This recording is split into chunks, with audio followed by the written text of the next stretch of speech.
In the NBA today, the players are the stars. They're the ones that get all the headlines, the adoration, and the close-ups. But an equally important part of each team is their front office. These are the people who prefer to stay behind the scenes, cooking up trade deals and recruiting star players. And while those two things are vitally important, it's the draft which looms as the most important aspect of any front office's job. This is where you have the best chance of finding a superstar, as well as vital role players snatched late in the process. Over the last 4 years, there have been a few teams that have stood out with their picks. The Sixers process landed them 2 potential All-Stars in consecutive years, but they've suffered injuries that have held them back thus far. And the Celtics stockpiled a ridiculous amount of picks, and they're well on their way to being a contender with guys like Jaylen Brown, Jason Tatum, and Marcus Smart being major contributors, and Terry Rozier doing nicely off the bench. And we could even mention the Golden State Warriors, who don't get high draft picks because of their excellent record each year, but still manage to steal Patrick McCaw and Jordan Bell by suckering the Bucks and the Bulls into selling them those picks on draft day. But without question, the team that has nailed the most picks over the last 4 drafts is none other than the Los Angeles Lakers. While it might come as a surprise since their record hasn't lived up to this kind of hype, they have no less than 8 drafted players giving them significant contributions. And you could argue that for 2 years, some of the players' development was delayed due to the Kobe Bryant farewell experience. Before we examine the players they picked, it is worth noting that the Lakers did not have a first-round pick for 4 straight drafts, due to some interesting deals from former GM Mitch Kupchak. The Pau Gasol trade earned them 3 finals trips and 2 titles, but the Joe Smith, Ramon Sessions, and Steve Nash trades definitely left their cupboard bare. But starting in 2014, the Lakers began the rebuild by picking Julius Randle out of Kentucky.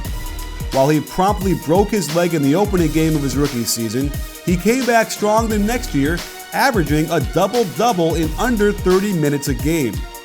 The year after that, his scoring and assists went up, and if you examine his per-36 numbers, they are very impressive. His biggest issue is he has almost no ability to go to his right or finish with his right hand. But despite that, you cannot ignore his major contributions offensively. That same year, they also acquired Jordan Clarkson the day after the draft. Technically not their draft pick, but clearly a player the front office identified as a real talent and worth going after. And Clarkson delivered big time for them. He is an aggressive offensive player that can make plays, earning him a spot on the all-rookie first team and then continuing to be a big scoring spark off the bench. It's almost unheard of to get this kind of production from the 46th pick. And the Lakers made a ton of other teams kick themselves for passing on him. The next year, the Lakers earned the 2nd pick and grabbed D'Angelo Russell, but his 2 years in LA showed a strange mix of promising highlights with downright immaturity. But it was the 27th pick where they selected Larry Nance Jr. out of Wyoming that made the most lasting impact. While his box score production would be considered marginal, his highlight plays have been nothing short of jaw-dropping. But more importantly, he does all the little things that a team needs to win. Box out, grab tough rebounds, set good screens, defend the pick and roll well, and dive for loose balls. These are the plays that don't make it into the box score, but make him one of the best players on the floor when he's out there.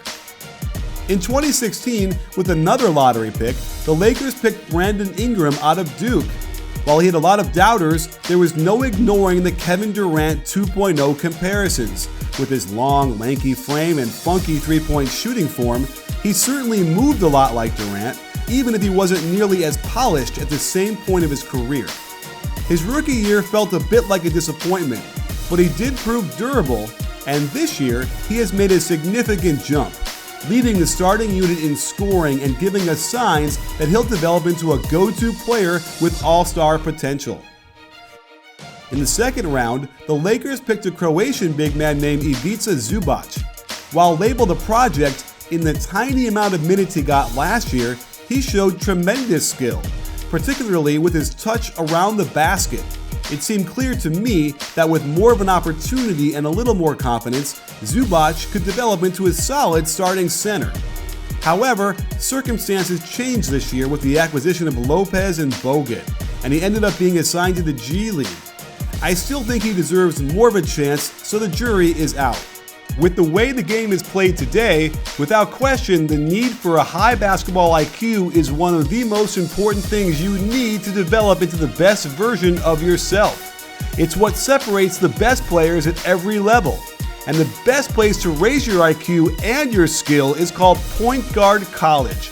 They have camps all around the country that teach you how to think the game.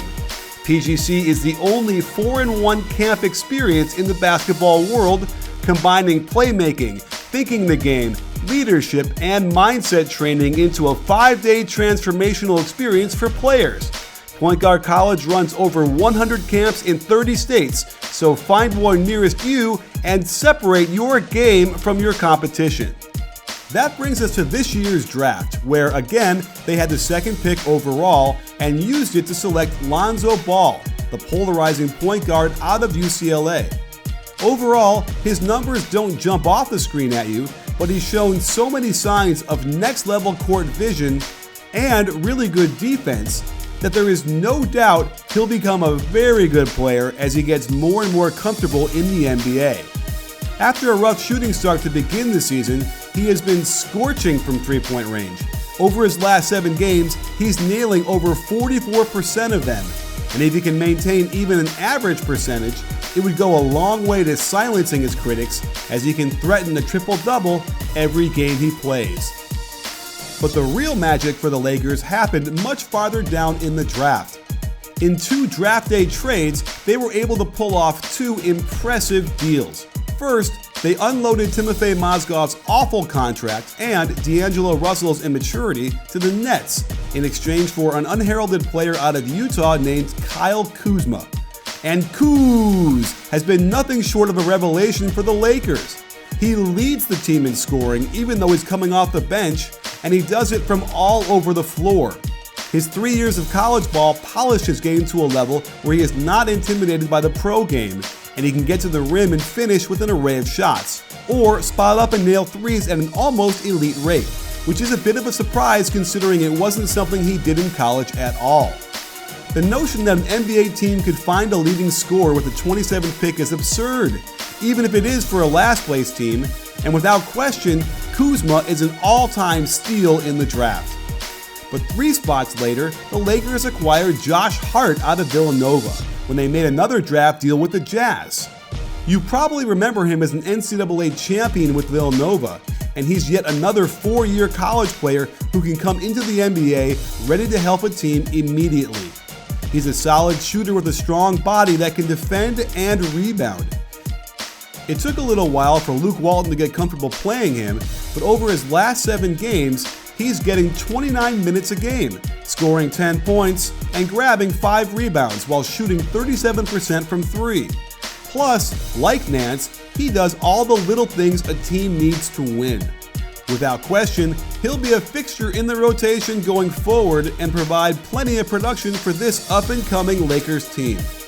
In the modern era of the NBA, it is unprecedented for a team to get so much positive production out of 8 players picked in the draft. While it hasn't led to more wins yet, head coach Luke Walton's job is to slowly figure out which lineups work best and how to manage and communicate effectively to maximize the winning plays.